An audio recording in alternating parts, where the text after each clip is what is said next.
ಶಿವಮೊಗ್ಗ ಏರ್ಪೋರ್ಟ್ಗೆ ಇನ್ನೇನು ಕೆಲವೇ ಗಂಟೆಗಳಲ್ಲಿ ದೇಶದ ಪ್ರಧಾನಿ ನರೇಂದ್ರ ಮೋದಿ ಬರಲಿದ್ದಾರೆ. ನಾವೀಗ ಶಿವಮೊಗ್ಗದ ಏರ್ಪೋರ್ಟ್ದ ಮುಂಭಾಗದಲ್ಲಿದ್ದೇವೆ.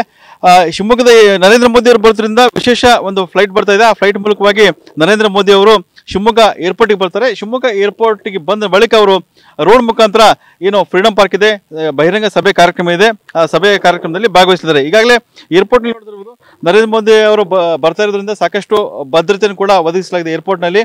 ಮತ್ತು ಯಾರಿಗೂ ಕೂಡ ಖಾಸಗಿಯ ವಾಹನಗಳಿದಾವೆ, ಯಾರು ಕೂಡ ಒಳಗಡೆ ಅನುಮತಿ ನೀಡ್ತಾ ಇಲ್ಲ. ಹಾಗಾಗಿ ಏನು ಸೂಚನೆ ಕೊಟ್ಟಿದೆ ಆ ಸೂಚನೆಯಂತೆ ಶಿವಮೊಗ್ಗ ಪೊಲೀಸ್ ಇಲಾಖೆ ಕೂಡ ಭದ್ರತಾ ವ್ಯವಸ್ಥೆಯನ್ನು ಕೂಡ ಮಾಡಿಕೊಳ್ಳಲಾಗಿದೆ. ನೋಡ್ತಿರೋದು ಮುಂಭಾಗದಲ್ಲಿ ಯಾವ ರೀತಿ ವ್ಯವಸ್ಥೆ ಅಂತೇಳಿ ಬಿಗಿ ಪೊಲೀಸ್ ಬಂದೋಬಸ್ತ್, ಯಾವುದೇ ರೀತಿಯಿಂದ ಅಹಿತಕರ ಘಟನೆಗಳು ನಡೆಯಬಾರ್ದು. ಆ ನಿಟ್ಟಿನಲ್ಲಿ ಕೂಡ SPG ತುಂಬ ಕಟ್ಟುನಿಟ್ಟಿನ ಏನು ಭದ್ರತಾ ವ್ಯವಸ್ಥೆಯನ್ನ ಇಲ್ಲಿ ಕೈಗೊಂಡಿದ್ದು ಕಂಡು ಬರ್ತಾ ಇದೆ. ಏರ್ಪೋರ್ಟ್ ಮುಂಭಾಗದಲ್ಲಿ ಈ ಒಂದು ದೃಶ್ಯ ಇದ್ರೆ ಏರ್ಪೋರ್ಟಿನ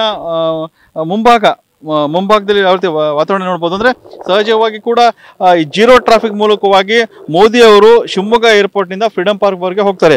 ಹಾಗಾಗಿ ಜೀರೋ ಟ್ರಾಫಿಕ್ಗೆ ಎಲ್ಲ ರೀತಿಯ ವ್ಯವಸ್ಥೆಯನ್ನು ಕೂಡ ಮಾಡಿಕೊಳ್ಳಲಾಗಿದೆ. ಶಿವಮೊಗ್ಗ ಜಿಲ್ಲೆಯಲ್ಲಿ 3000 ಅಧಿಕ ಪೊಲೀಸರನ್ನು ಕೂಡ ಈಗಾಗಲೇ ನಿಯೋಜನೆ ಮಾಡಲಾಗಿದೆ.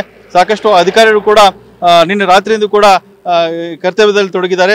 ನೋಡ್ತಾ ಇರ್ಬೋದು, ರಿಸರ್ವ್ ಏನು ಪೊಲೀಸ್ ಇದೆ, KSRP ಪೊಲೀಸ್ ಇದೆ, ಆ ಪೊಲೀಸ್ ಕೂಡ ಇಲ್ಲಿ ಕಾರ್ಯನಿರ್ವಹಿಸ್ತಾ ಇದೆ. ಅಂದ್ರೆ ಏರ್ಪೋರ್ಟ್ ಮುಂಭಾಗದಲ್ಲಿ ಕೂಡ ಅಷ್ಟೊಂದು ವಾಹನಗಳ ದಟ್ಟಣೆ ಇಲ್ಲ.